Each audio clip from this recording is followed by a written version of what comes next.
네, 우리 다 같이 기도하심으로 수요 예배를 시작하도록 하겠습니다. 기도하겠습니다.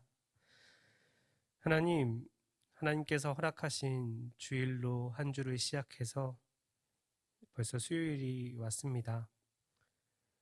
이 한 주 동안의 삶에서 잠시 중간에 멈추어 서서 주님 앞에 나아가 우리의 삶을 돌아보게 하여 주시고, 또 주님의 말씀을 통해 또 남은 한 주 시간들을 승리하며 살아갈 힘을 얻게 하여 주시옵소서. 주님을 찬양하며 주님의 이름을 높이기 원합니다. 또 우리에게 허락하신 믿음의 공동체를 또 생각하길 원합니다. 주님께서 허락하신 믿음의 동역자들과 함께 주님 앞에 나아가 예배하고, 또 함께 주님의 그 은혜와 사랑을 들고 세상 가운데 나아가 승리할 수 있는 우리 공동체가 되게 하여 주시옵소서. 이 시간 주님 앞에 예배할 때 저희를 만나 주시고, 저희를 위로하여 주시고, 또 저희들에게 힘 주시고, 또 저희가 주님 앞에 간구하는 기도의 제목들을 들어 응답하여 주시길 간구하오며, 이제 찬양합니다. 주님, 이 찬양 홀로 받아 주시옵소서. 예수님의 이름으로 기도합니다. 아멘. 네, 우리 다 같이 찬양하겠습니다.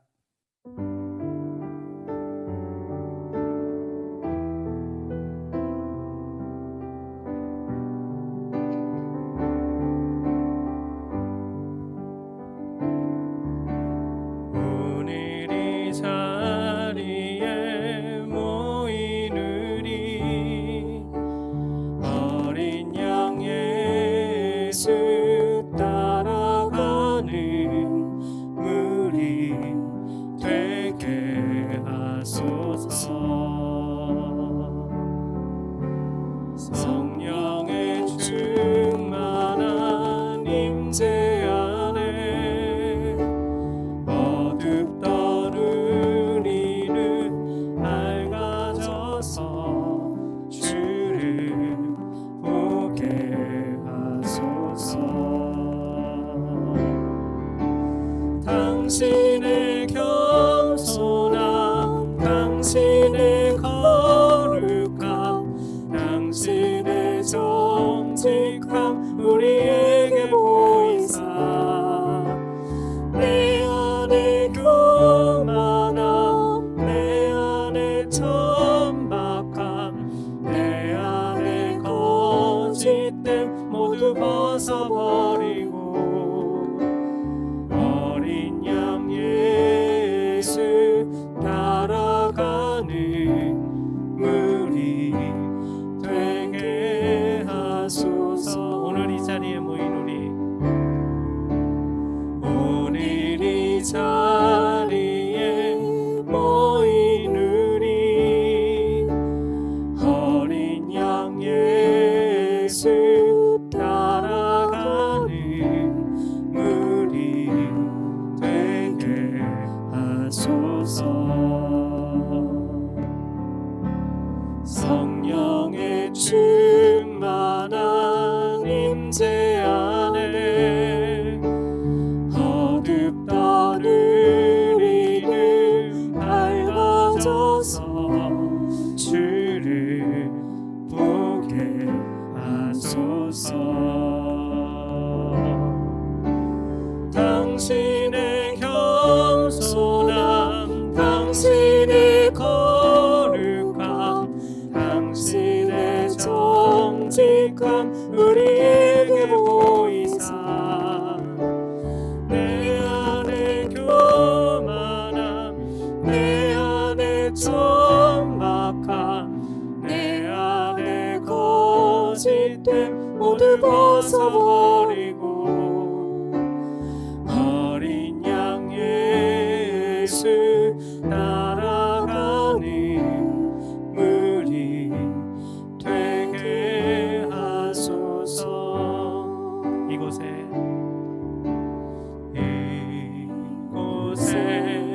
생명샘 솟아나 눈물 골짝 지나갈 때에 멈춰라 맺히고 웃음소리 넘쳐. 다시 한번 이곳에 생명샘 솟아나. 이곳에 생명샘 솟아나 눈물 골짝 지나갈 때에 너잖아 열매 맺히고 웃음소리 넘쳐나리라. 꽃들도 구름도 바람도 넓은 바다도 찬양하라 찬양하라 예수를. 하늘을 울리며 노래해 나의 영혼아. 은혜의 주 은혜의 주 은혜의 주. 그날에 하늘이 열리고 그날에 하늘이 열리고 모든 이가 보게 되리라.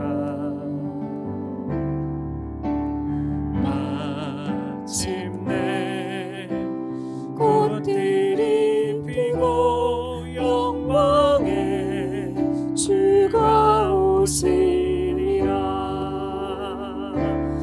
꽃들도 구름도 바람도 넓은 바다도 찬양하라 찬양하라 예수를. 하늘을 울리며 노래해 나의 영혼아. 은혜의 주 은혜의 주 은혜의 주. 꽃들도 구름도 꽃들도 구름도 바람도 넓은 바다도 찬양하라 찬양하라 예수를. 하늘을 울리며 노래해 나의 영혼아. 은혜의 주 은혜의 주 은혜의 주.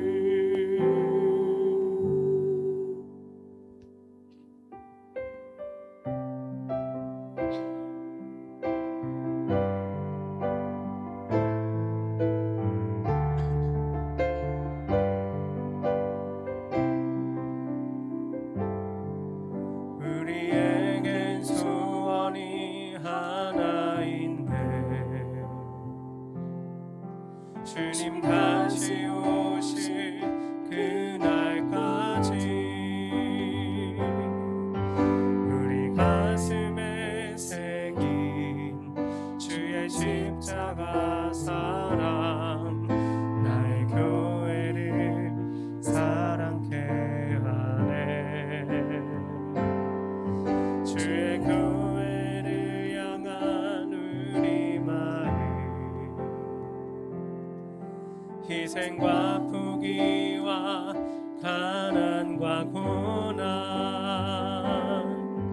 하물며 죽음조차 우릴 막을 수 없네. 우리 교회는 이 땅의 희망 교회를 교회 되게 예배 되게 우리 사용하소서. 진정한 불의 날 우리를 임하도록 우리 사용하소서.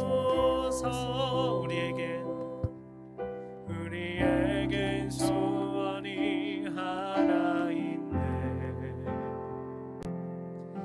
주님 다시 오실 그날까지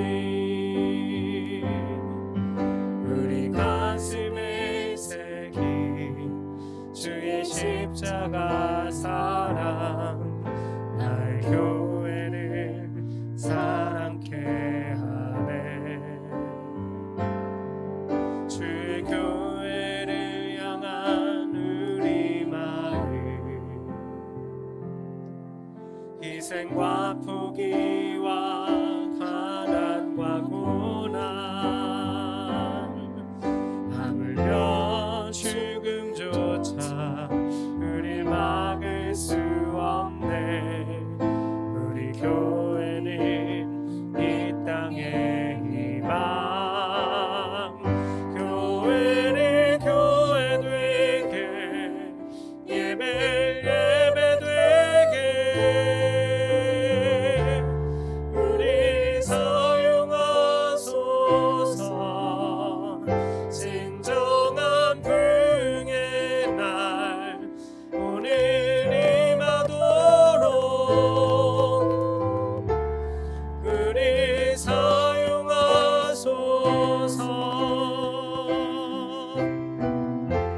성령 안에 예배하리라. 자유의 마음으로 사랑으로 사역하리라. 교회는 생명이니 교회를 교회 되게, 예배 되게 우리 사용하소서. 진정한 부흥의 날 오늘 임하도록 우리 사용하소서.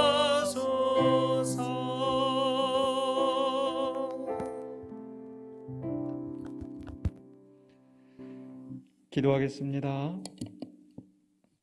거룩하신 아버지 하나님, 오늘 또 우리에게 허락하신 시간에 주 앞에 함께 머리 숙여 기도하오며 또 우리 입술을 열어 찬양하옵고 주께 영광 돌리며 또 주의 말씀에 귀 기울여 듣기를 원합니다. 항상 주 앞에 예배하고자 하는 우리의 마음을 받아주시고 또 예배할 때 주님을 만나게 하여 주시고 주님의 음성을 듣게 하여 주시며 변화된 우리의 삶이 될 수 있도록 주여 도와주시옵소서. 오늘도 우리의 삶 속에서 여러 가지 진행되는 일들 가운데서 혹시라도 주님을 근심하게 하고 또 잘못 범한 죄가 있거든 주님 용서하여 주시고, 또 이웃에게 상처를 주고 가족들에게 또 친구에게 함께 일하는 사람들에게 우리가 잘못 범죄하여 그들의 마음을 아프게 했거든 또한 용서하여 주시고 생각나게 하여 주시고 사과하게 하여 주시고 우리가 온전히 주님의 사랑을 또 화평을 전하는 주의 신실한 백성으로 살아갈 수 있도록 도와주시옵소서. 또 삶의 어려운 여건 속에서 주님을 간절히 바라며 주의 도우심을 구하는 심령들 주님께서 기억하여 주시고, 경제적인 압박이나 또 여러 가지 일자리와 또 직장의 문제, 사업의 문제 하나님께 맡깁니다. 주여 도와주시옵소서. 또 육신의 질병으로 인하여 고통받는 심령들 하나님께서 기억하여 주시고 치유의 광선을 주님께서 쬐어주시며 깨끗이 낫게 하여 주시고 또 건강하게 일어나서 주께 영광 돌리며 또 주님을 위하여 또 여러 형제 자매들을 위하여 이 사회를 위하여서 또 건강하게 봉사할 수 있는 기회를 허락하여 주시옵소서. 우리 공동체를 위하여서 기도합니다. 하나님께서 또 기적같이 우리의 공동체의 어려움을 아시고 또 해결하여 주시고 여기까지 인도하여 주신 은혜에 감사를 드립니다. 남아있는 문제들이 있다 할지라도 주님께서 정하신 때에 또 선하게 해결하여 주실 줄로 믿습니다. 우리가 그 날을 바라보면서 하루하루 믿음으로 온전히 우리의 삶의 길을 갈 수 있도록 주님 도와주시옵소서. 이 시간에 우리가 함께 주의 말씀을 나누고자 합니다. 주님께서 지혜로 인도하여 주시고 또 말씀을 전하는 자나 듣는 자가 온전히 연합하여 주께서 우리에게 주신 교훈을 깨닫게 하여 주시고 또 그 교훈대로 살아가며 주께 영광 돌리는 우리의 삶이 되게 하여 주시옵소서. 예수 그리스도 이름으로 기도하옵나이다. 아멘.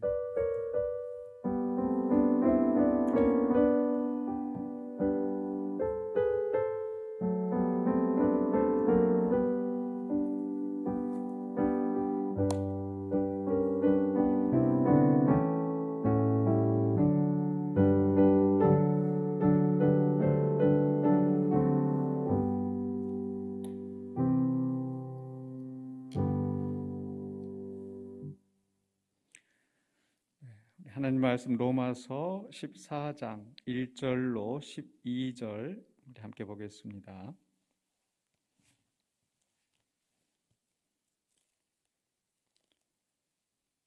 로마서 14장 1절로 12절 말씀.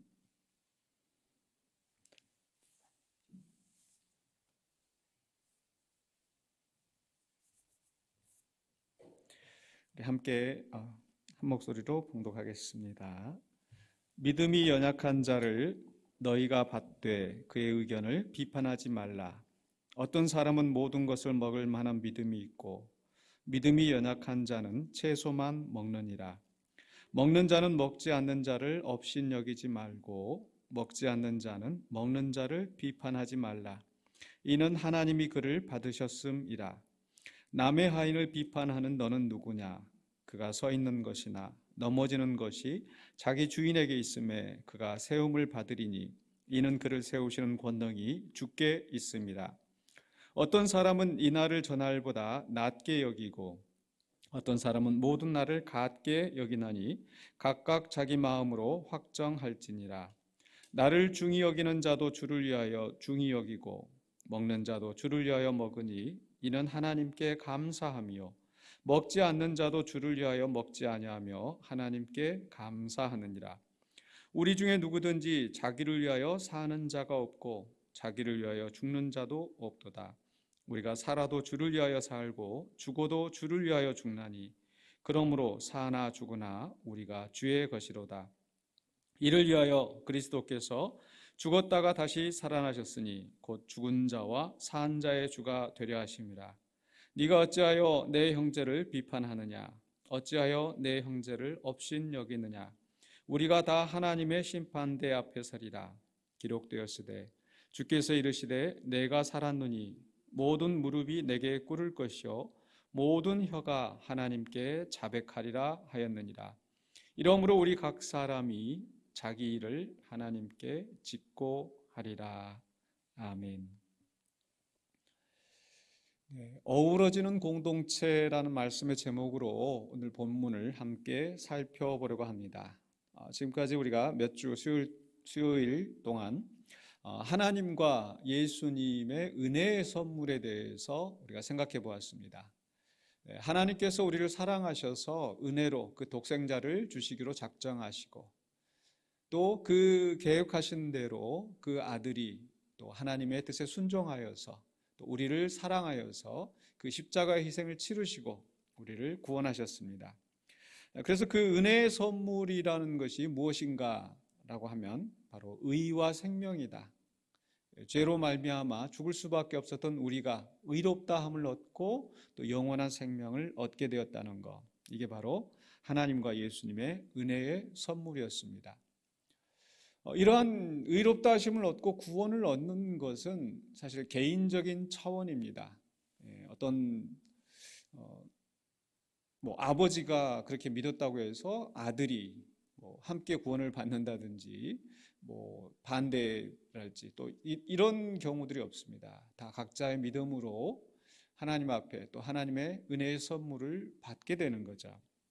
그러니까 이 구원은 개인적이지만 그러나 개인의 구원에서 끝나는 것이 아니고 구원받은 사람들은 공동체를 이루면서 살아갑니다. 그게 교회이죠.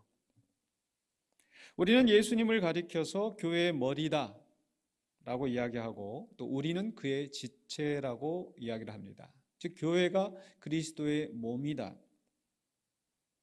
그렇다면 우리가 그 몸에 속하지 않고 나는 몸은 싫어, 예수님은 좋아, 그러니까 나는 예수님만 따라갈 거야. 그러니까 몸에 속하지 않고 머리를 따라갈 수 있을까요? 말이 안 되죠.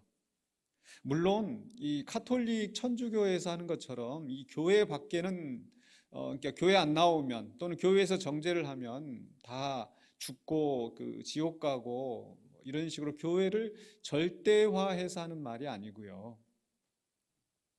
분명히 주님이 우리에게 원하시는 것은 우리가 구원받은 자들이 함께 신앙 공동체를 이루어가면서 그 안에서 그리스도를 닮아가고 그리스도의 장성한 분량까지 자라도록 하시는 것, 이게 우리 주님이 원하시는 모습이었던 거죠. 그런데 실상 교회 안에서 공동체 생활을 하면서 어떻습니까? 모든 게 순탄하게 이상적으로 진행되지는 않죠. 때로는 그 안에 분쟁이 있고 또 그 안에 또 실족하게 하는 일들이 있고 또 누군가 다른 사람의 말 때문에 상처를 받기도 하고 다른 사람의 행동 때문에 실족하기도 합니다. 분명히 공동체로서 함께 신앙생활하는 것은 어렵습니다. 다 다른 입장이 있고 그 다른 입장들이 부딪히다 보니 갈등이 생기고 갈등이 커지다 보니 분쟁으로 확산되는 겁니다. 그건 뭐 어디나 마찬가지죠. 가정 안에서도 함께 정말 열렬히 사랑하던 남녀가 결혼하여서 살다가 보면 서로 뜻이 맞지 않아서 다투는 일이 많이 생기고 또 부모와 자녀 간에도 어떤 갈등이 생길 수 있습니다. 차라리 혼자라면 문제 생길 일이 없겠지만 둘이기 때문에 또 여럿이기 때문에 그 문제가 생길 수밖에 없다라는 것. 그렇기 때문에 우리는 이 교회가 완전하지 않지만 또 주님이 원하시는 대로 우리가 이 공동체 안에서 신앙생활을 하기를 해야 되기 때문에 우리는 그 안에서 어떻게 하면은 우리가 잘 어우러지는 신앙 공동체로 설 수 있을까? 이 부분을 생각해야 한다는 겁니다. 그래서 오늘 본문을 통해서 우리가 잘 어우러지는 공동체가 될 수 있도록 기억해야 할 세 가지 교훈의 말씀을 찾고자 합니다. 첫 번째로는요, 로마서 14장 1절로 4절에서는 비판하지 말라고 말씀합니다. 자, 14장 1절과 2절 보십시다. 믿음이 연약한 자를 너희가 받되 그의 의견을 비판하지 말라. 어떤 사람은 모든 것을 먹을 만한 믿음이 있고 믿음이 연약한 자는 채소만 먹느니라. 믿음이 연약한 자가 나오죠. 근데 그 사람이 생각하는 의견, 그 사람을 하는 그 행동을 무시하거나 업신여기지 말고 비판하지 말고 라고 이야기합니다. 믿음이 연약한 자는 왜 채소만 먹을까? 그 이유는 바로 이 채소가 아닌 고기, 그 당시에 이 고기를 먹는다라는 것은 마치 우상 앞에 바쳐진 제물들이 또 시장에 나오고 또 그런 우상의 제물들을 또 함께 나눠 먹는 그런 일들이 비일비재했기 때문입니다. 그래서 여기서 믿음이 연약한 자는 어떤 사람들을 의미하는가? 고린도전서 8장과 연결시켜서 또 생각해 볼 필요도 있겠는데요. 8장 4절에서 이렇게 말씀합니다. 그러므로 우상의 제물을 먹는 일에 대하여는 우리가 우상은 세상에 아무것도 아니며 또한 하나님은 한 분밖에 없는 줄 아노라. 그러니까 우상의 제물을 먹는 것이 무슨 대수냐 이렇게 생각할 수도 있어요. 왜냐하면 우상은 이 세상에 없기 때문에, 아무것도 아니기 때문에. 우리가 예를 들어서 조상에게 제사를 지낸다, 그리고 제사 지낸 음식을 먹는다라고 했을 때 그 제사상에 차려진 밥을 와서 귀신이 먹을까요? 뭐 세상 사람들은 그렇게 생각하겠죠. 믿지 않는 사람들은. 그러나 믿는 사람들은 죽은 귀신이 와서 그걸 먹는다, 그렇게 생각하지 않습니다. 왜? 죽은 귀신은 더 이상 이 세상에 올 수 없기 때문에. 마찬가지로 우상 앞에 그 제물을 드렸다 하더라도 그 우상이 거기에 대해서 아무런 영향력을 행사할 수 없기 때문에 그건 아무것도 아니다. 우리가 그걸 알아요. 그러나 8장 7절에서 그러나 이 지식은 모든 사람에게 있는 것은 아니므로 어떤 이들은 지금까지 우상에 대한 습관이 있어 우상의 제물을 알고 먹는 거로 그들의 양심이 약하여지고 더러워지느니라. 그러니까 그 고기는 주로 이제 우상 앞에 드려진 제물들이 또 시장에 나오고 사람들에게 통용이 되고 이런다고 그랬었죠. 뭐 다 그런 건 아니지만 많은 부분들이 그렇다라는 거예요.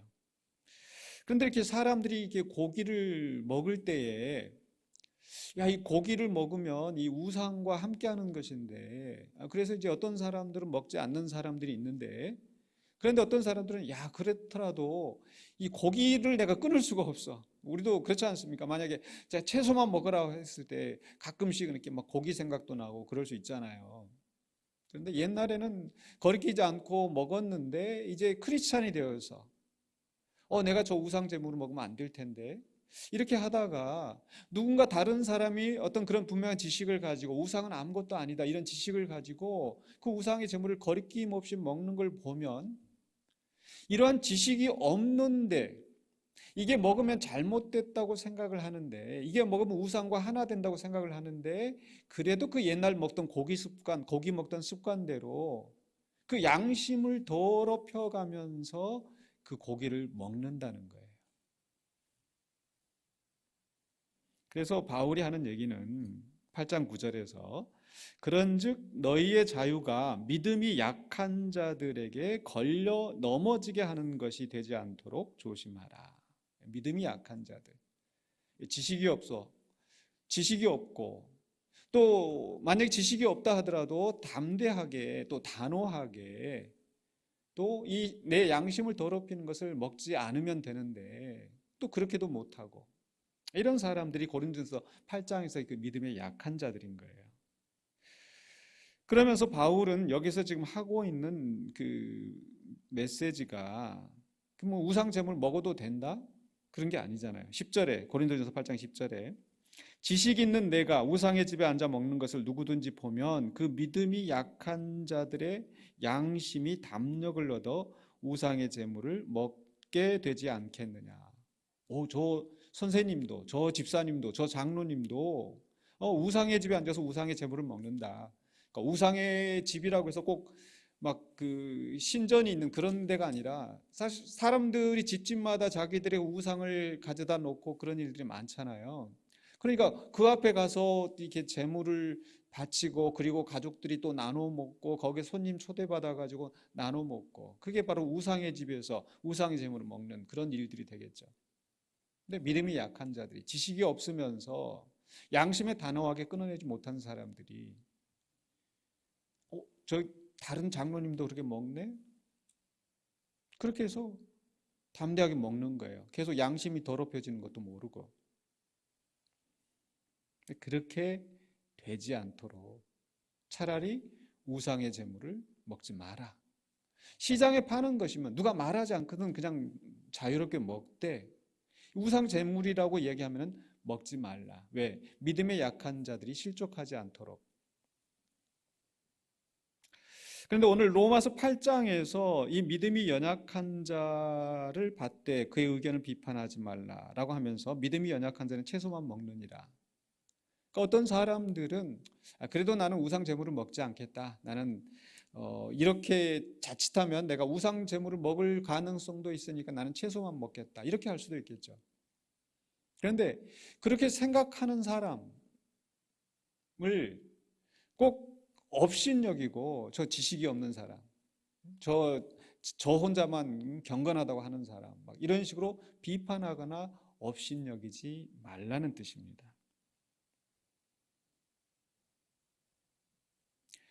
그런데 사람들은 자꾸 자기 기준을 가지고 다른 사람을 비판하고 정죄하는 경향이 있습니다. 바울은 그렇게 하지 말라는 거죠. 그래서 14장 3절에 이렇게 기록이 되어 있어요. 먹는 자는 먹지 않는 자를 업신 여기지 말고 먹지 않는 자는 먹는 자를 비판하지 말라. 이는 하나님이 그를 받으셨습니다. 그러니까 먹는 자하고 먹지 않는 자하고 서로 파당이 나눠져 갖고 저거 먹으면 안 돼. 뭐 이거 먹어도 상관없어 하면서 문제는 그렇게 서로 의견 다툼을 하면서 교회가 갈라지게 된다. 그런 일이 있어서는 안 된다라는 거죠. 근데 자꾸 내가 안 먹으니까 다른 사람도 안 먹어야 되는데 이렇게 자기 기준으로 자기 입장으로 판단하고 정죄하고 업신여기고 나는 거룩한 척, 나는 지식이 있는 척, 나는 옳은 것처럼 이렇게 하지 말라는 거죠. 물론 사람들이 이런 행동을 하는 데 있어서는 나름대로 성경적인 기준을 제시합니다. 성경이 이렇게 됐으니까 이렇다. 저도 우리 얼마 전에 교회 안에서 했던 일인데, 지금 우리 코로나 시국에서 지금 이제 교회를 이제 주중에 폐쇄하고 있었더니, 교회는 많이 기도하는 집인데 이 교회를 폐쇄하느냐? 성경을 가지고 얘기를 해요. 근데 이 교회당이 만인의 집은 아니거든요. 그런데 성경을 가지고 이렇게 엉뚱하게 정죄하고 비판하고, 분명히 성경의 진리는 절대적입니다. 그러나 사람의 해석이나 또 그것을 이해하는 것은 상대적이에요. 그렇죠.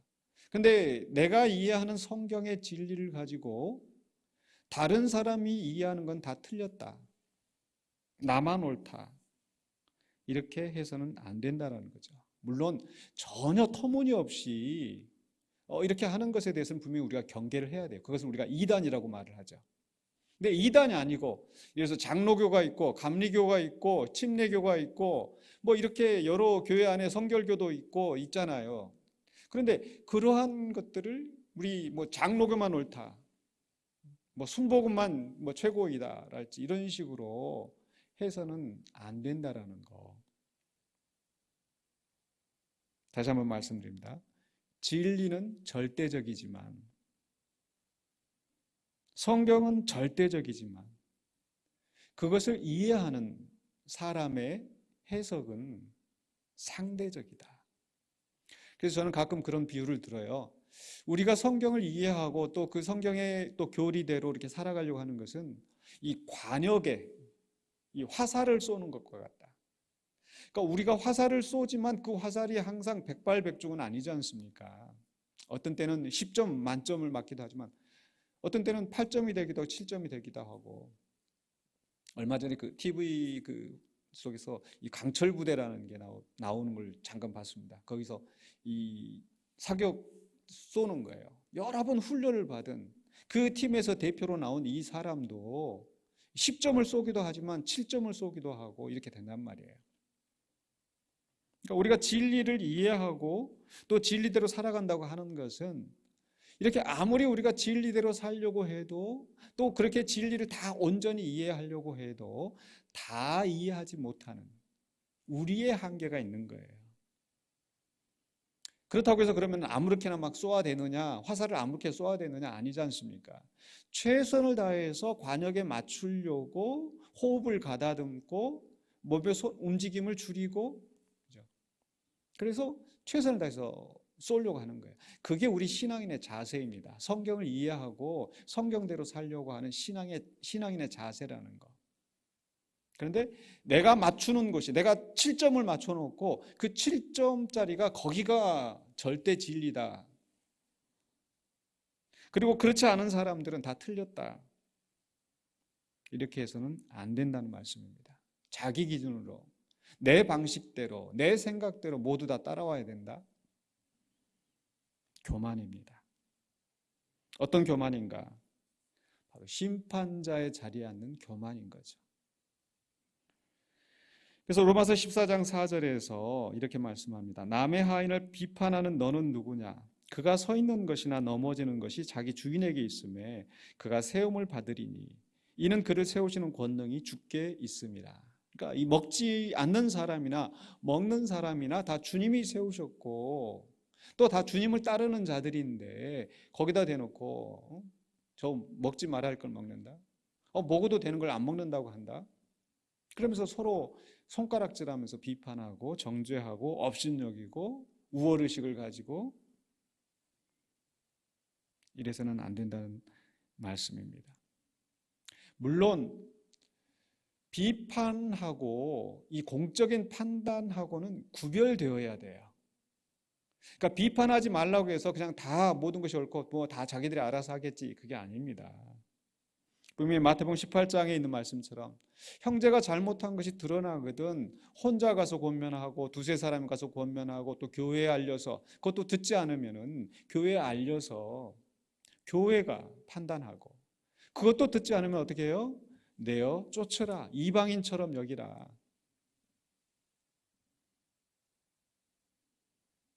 분명히 잘잘못을 따지고 그 잘잘못에 대해서 바르게 세우는 거, 이건 중요합니다. 교회의 3대 표지 중에 하나지 않습니까? 교회 3대 표지, 말씀과 또 이 성찬과 세례, 성례전과, 그리고 또 하나가 권징이거든요. 잘못된 것을 이제 정죄하고 또 바르게 서게 하는 거. 그러니까 공적인 판단은 분명히 있어야 돼요. 공적인 건전한 비판은 분명히 있어야 합니다. 그런데 비판할 것도 아닌데 엉뚱한 자기 기준을 가지고 비판하고 그렇게 하지 말라는 거죠. 고린도전서 8장 8절에서 아까 우상제물을 이야기할 때 8장 8절에서 음식은 우리를 하나님 앞에 내세우지 못하나니 우리가 먹지 않는다고 해서 더 못 사는 것도 아니고 먹는다고 해서 더 잘 사는 것도 아니니라. 본질이 아니라는 거예요. 음식을 먹느냐 안 먹느냐. 마찬가지로 로마서 14장, 오늘 복통과 말씀 로마서 14장 그 다음에 17절에서 하나님의 나라는 먹는 것과 마시는 것이 아니요 오직 성령 안에 있는 의와 평강과 희락이라. 그러니까 이것이 바로 본질인데 그 본질은 제쳐두고 사소한 것을 가지고 형제를 비판하고 정죄하고 이렇게 하면 공동체가 분열이 생길 수밖에 없어요. 어우러질 수가 없어요. 그래서 비판하지 말라. 두 번째, 우리가 어우러지는 공동체가 되기 위해서 두 번째 우리가 기억해야 될 교훈의 말씀은 바로 주를 위하여 살라. 14장 5절에 어떤 사람은 이 날을 전날보다 낮게 여기고 어떤 사람은 모든 날을 같게 여기나니 각각 자기 마음으로 확정할지니라. 앞에서는 1절부터 4절까지에서는 이 우상 제물 또 고기 뭐 채소 먹는 이 먹는 것 가지고 얘기했다면 이제 5절부터 9절까지는 이 절기에 대한 얘기를 하는 거예요. 그러니까 유대인들은 이 절기를 많이 지키지 않습니까? 그 당시에도 이 유대 전통을 가진 그리스도인들도 있었고 이방 전통을 가진 그리스도인들이 있었어요. 유대인들은 안식일을 거룩하게 여기고 또 뭐 월삭의 날이랄지 또는 무슨 칠칠절이나 유교절이나 뭐 이런 그 무교절이나 이런 절기들을 굉장히 중요하게 생각했었고 그리고 예수님께서도 그 절기들을 지키셨기 때문에 유대인 그리스도인들은 당연히 그 절기가 되면은 아주 중요하게 생각하고 지켰을 거예요. 그런데 문제는 그런 생각을 가지고 다른 사람들을 정죄하는 거예요. 왜 절기 안 지키냐. 또 거기에 대해서 반발하여서 왜 유대인의 절기를 지키느냐. 우리가 이제 신약 시대가 됐는데 왜 구약 시대를 지키느냐라고 해서 나를 가지고 서로 또 아웅다웅 비판하고 다투고 하는 거죠. 뭐 요즘에 우리 상황에 생각해 보면 뭐 성탄절이 12월 25일 우리가 성탄절로 지키는데 이건 뭐 무슨 태양신에 바치는 날이고 그래서 이렇게 하면 안 되고 막 이렇게 하는 사람들도 있어요. 우리는 성탄절을 중요하게 생각하는데 추수감사절에 대해서 어떤 사람은 중요하게 생각하고 어떤 사람은 그걸 또 이상하게 생각을 해서 중요하게 생각하지 않고 근데 오늘 바울 사도가 이야기하는 건 뭐예요? 각각 자기 마음으로 확정할지니라. 음식에 대한 것과 마찬가지로 먹는 자가 있고 먹지 않는 자가 있고 각각 자기 의견대로 나를 중하게 여기는 사람도 있고 그렇게 생각하지 않는 사람도 있고 각각 자기 마음에 확정한 대로 해야지 그걸 내 기준으로 다른 사람에게 강요하거나 비판하거나 업신여기지 말라는 말씀. 그런데 여기서 중요한 부분을 우리가 놓쳐서는 안 됩니다. 각각 자기의 마음으로 확정한다고 해서 사사시대처럼 자기 소견에 옳은 대로 행하였더라. 그걸 말하는 건 아니죠. 분명히 다릅니다. 왜 다른가? 바로 그 다음에 나오는 로마서 14장 6절에 있는 말씀 때문에 그렇습니다. 14장 6절 보시면 나를 중히 여기는 자도 주를 위하여 중히 여기고 먹는 자도 주를 위하여 먹으니 이는 하나님께 감사하며 먹지 않는 자도 주를 위하여 먹지 아니하며 하나님께 감사하느니라. 주를 위하여라는 분명한 기준이 있는 거예요. 사사시대에는 자기 소견에 오른 대로, 자기 유익대로, 자기 하고 싶은 대로 하나님을 섬긴다고 하면서 우상을 만들고 자기 유익을 쫓아가는, 하나님의 법이 아닌, 하나님의 뜻이 아닌 자기 생각대로 멋대로 살아가는 그 삶의 방식이 문제였습니다. 그런데 분명히 바울이 이야기하는 것은 주를 위하여, 먹는 자도 주를 위하여, 먹지 않는 자도 주를 위하여. 그래서 7절로 8절에서는 우리 중에 누구든지 자기를 위하여 사는 자가 없고 자기를 위하여 죽는 자도 없도다. 우리가 살아도 주를 위하여 살고 죽어도 주를 위하여 죽나니 그러므로 사나 죽으나 우리가 주의 것이로다. 분명한 기준이 있잖아요. 우리는 주의 것, 그러니까 주를 위하여 살자. 특별히 여기서 우리 중에라고 표현하고 있습니다. 우리, 공동체예요. 공동체, 함께할 공동체. 근데 나는 이렇게 음식을 먹지 않으니까, 나는 이렇게 절기를 지키니까, 나는 하나님께 속한 사람이고 나는 주님께 속한 사람이고 너는 그렇지 않으니까 너는 아니고, 아니요, 이 사람이나 저 사람이나 다 주를 위하여 살아갈 때, 하나님의 영광을 위하여 살아갈 때, 그리고 그 속에서 최선을 다해서 하나님의 뜻을 분별하고 이렇게 열심히 살아가는 사람들은 다 공동체 안에서 서로 어우러질 수 있다는 거죠. 그래서 우리에겐 분명한, 그러니까 각자 자기 마음으로 확정하고 각자 신앙의 방식대로 살아간다 하더라도 공동의 목표가 있어요. 그게 뭐예요? 주를 위하여, 하나님의 영광을 위하여, 하나님의 뜻에 합당하게.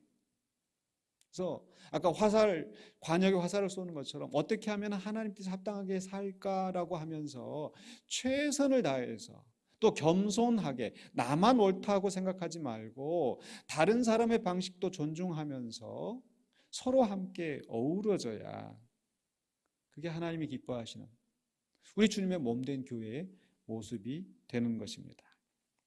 물론 여기에서도 어떤 사람들은 주를 위하여 한다고 하면서 다른 사람을 여전히 자기 기준으로 비판하고 정죄하고 죽이고 그럴 수 있어요. 그래서는 안 됩니다.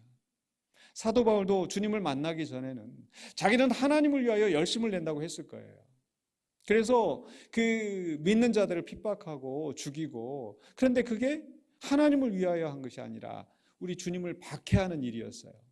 하나님의 영광을 가리우는 일이었어요. 그러니까 그만큼 신중해야 돼요. 주를 위하여 한다고 했을 때도.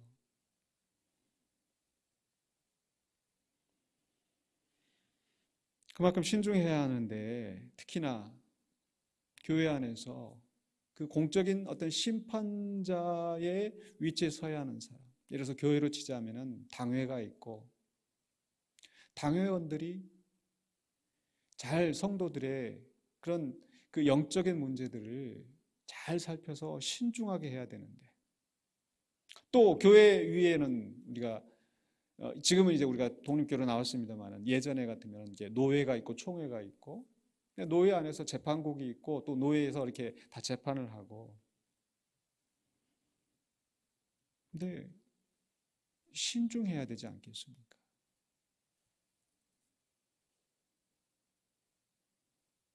의사가 수술을 할 때 내가 이 수술칼을 잘못하면 이 사람이 죽을 수도 있다는 생각을 하고, MRI를 찍고 CT를 찍고 또 연구하고 또 다른 의사들과 상의하고 신중하게 수술을 하는 것처럼 어떤 공적인 심판을 내릴 때는 그만큼 조심해야 되는 거죠. 그러니까 의사가 그 수술을 하기 위해서는 두 가지가 필요해요. 적어도 하나는 전문적인 지식과 기술이 있어야 되겠죠. 두 번째로는요, 신중함이 있어야 됩니다. 아무리 신중해도 전문적인 지식이나 기술이 없으면 그 사람을 죽이는 거고, 반대의 경우도 마찬가지입니다. 교회 안에서 주를 위하여 한다고 하면서 함부로 칼을 휘두르지 말고 신중하게, 정말 하나님 앞에 겸손하게, 정말 주를 위하여서 결정을 해야 되겠죠. 이 여담입니다만은 최근에 우리 기독교 포털 뉴스에 어떤 그 노예에서 목사를 면직시켰다, 이단이다 이렇게 봐서 무슨 얘기인가 봤더니 그 첫 번째가 나온 게 뭐냐면, 이 사람이 종말론에 문제가 있다.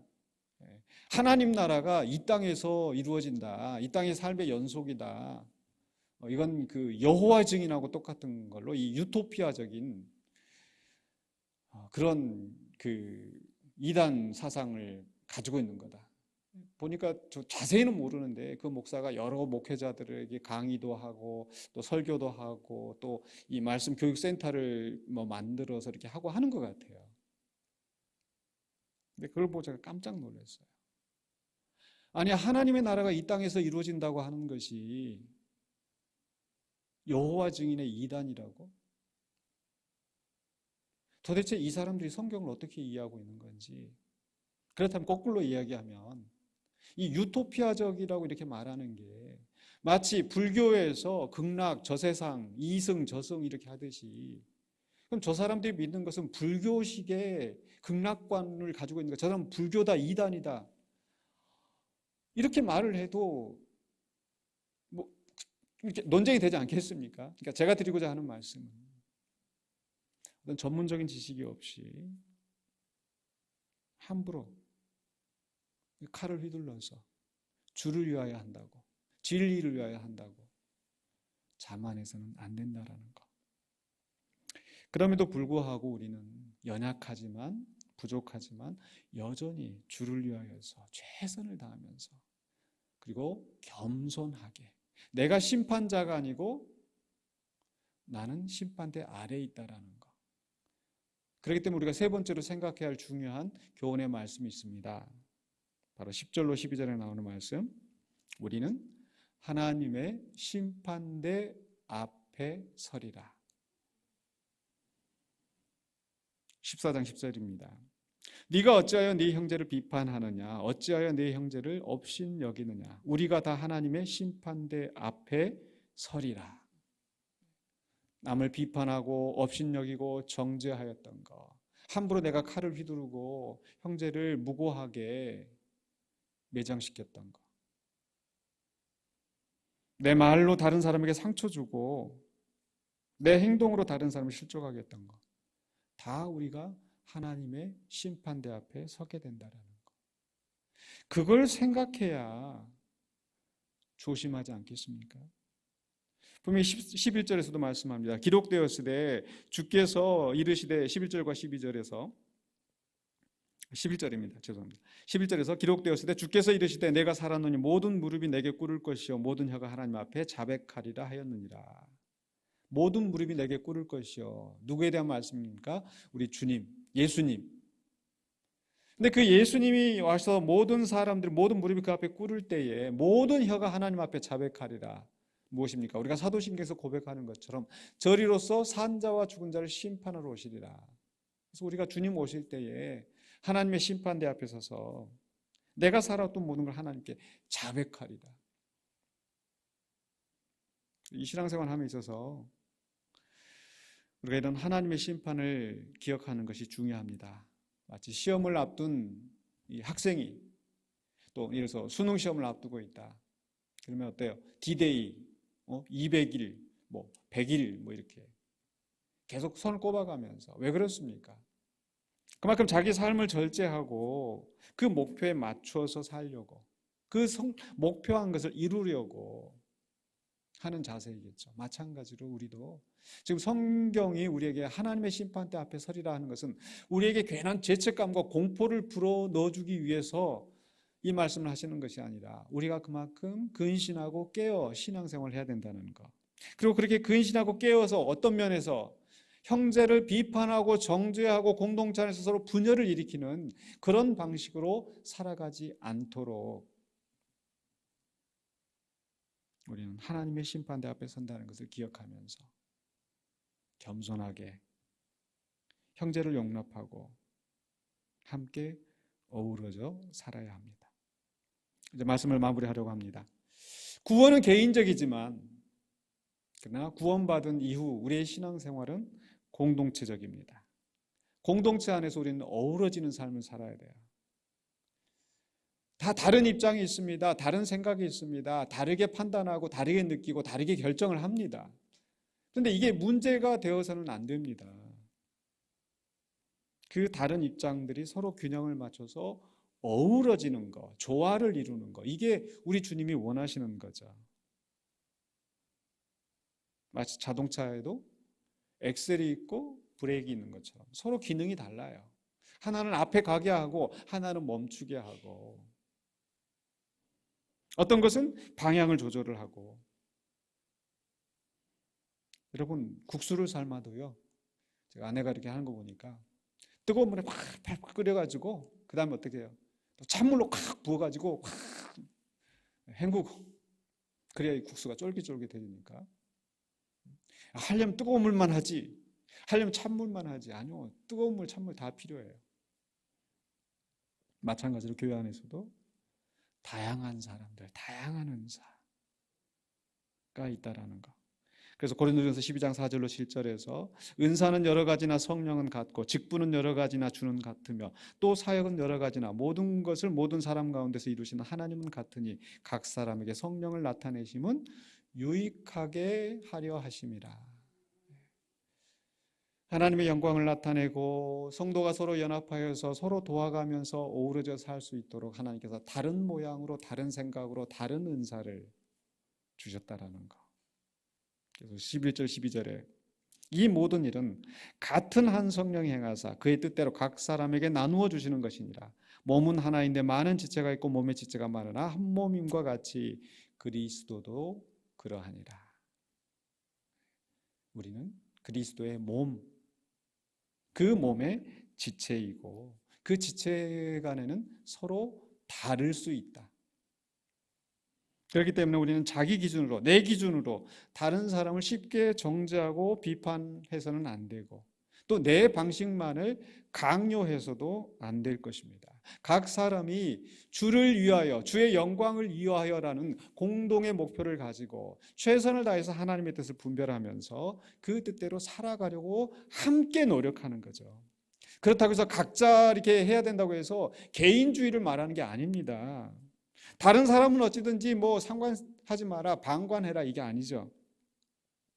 강한 사람은 약한 사람을 돌아보고, 그게 경제적인 것이든 신앙적인 것이든, 지식이 있는 사람은 지식이 없는 사람을 무시하지 말고 온유하게 권고하고 가르치고, 또 지식이 없는 사람은 지식이 있는 사람을 시기하고 질투하고 배척할 것이 아니라 또 겸손히 배우면서 그렇게 어우러지면서 함께 사랑하며 연합하는 공동체, 그것이 주님이 원하시는 우리의 어우러지는 교회의 모습이고, 또 우리 군산영광교회가 또 이 말씀을 듣는 우리 모든 성도들이 그런 공동체의 삶을 살아가시기를 주님의 이름으로 간절히 축원합니다. 기도하겠습니다. 사랑의 주님, 은혜를 감사합니다. 우리를 구원하여 주시고 교회 공동체 안에, 신앙 공동체 안에 한 지체로서 우리가 함께 연합하여 살아갈 수 있도록 해주시니 감사합니다. 이렇게 우리가 함께 할 때 많은 어려운 일들이 있고 때로는 아픔이 있고 갈등이 있지만 우리가 겸손히 주님 앞에 낮아지게 하여 주시고 다른 사람을 나보다 더 낮게 여기는, 또 다른 사람을 포용하는 관용을 허락하여 주시며 온전히 우리가 그 속에서 함께 어우러져 주님의 뜻을 구하며 주의 뜻을 이루어가는 신실한 공동체가 되게 하여 주시옵소서. 모든 걸 주님께 감사드리옵고 살아계신 예수 그리스도 이름으로 기도하옵나이다. 아멘. 네, 찬송가 220장 함께 찬양하겠습니다.